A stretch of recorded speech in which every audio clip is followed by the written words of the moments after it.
This is the story of a father and his two sons.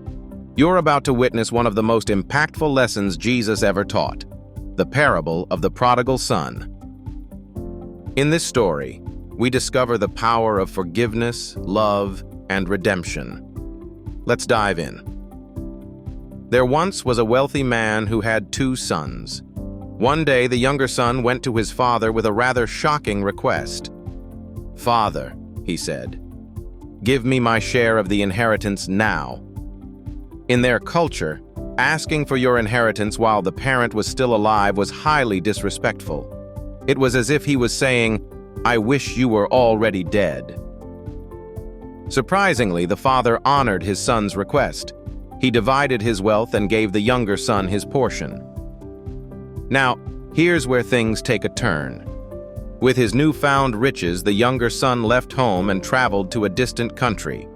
He spent his money recklessly, on parties, luxurious items, and empty pleasures. For a while, he lived lavishly, but eventually the money ran out.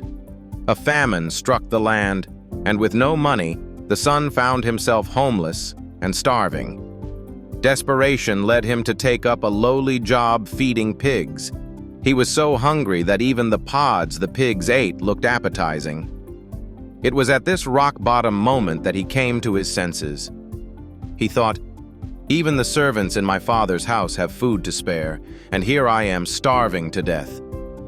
I will go back to my father and say to him, 'Father, I have sinned against heaven and against you. I am no longer worthy to be called your son. Make me like one of your hired servants.'" Determined, he set off for home.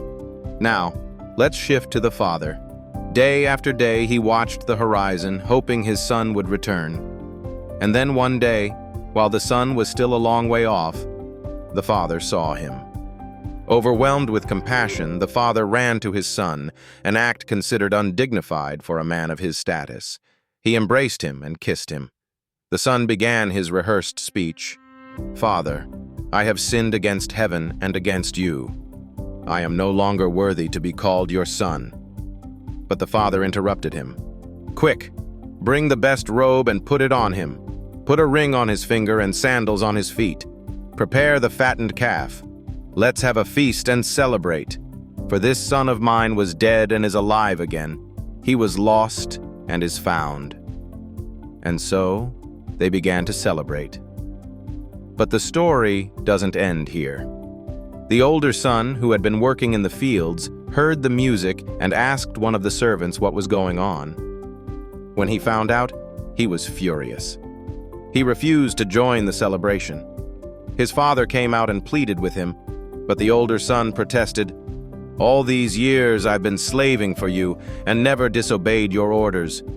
Yet you never gave me even a young goat to celebrate with my friends. But when this son of yours who has squandered your property comes home, you kill the fattened calf for him."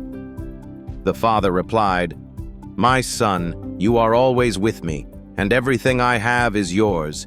But we had to celebrate and be glad because this brother of yours was dead and is alive again. He was lost and is found." This masterful parable painted by Jesus teaches us a profound lesson. God's forgiveness knows no bounds. Whether we are lost in rebellion or in bitterness, God's love meets us where we are. The Father's joy reflects God's joy when one of His children returns to Him. The prodigal son isn't just a story. It's a mirror reflecting the deep love and compassion God has for each of us. So what about you? Will you embrace that love today? It's never too late to come home.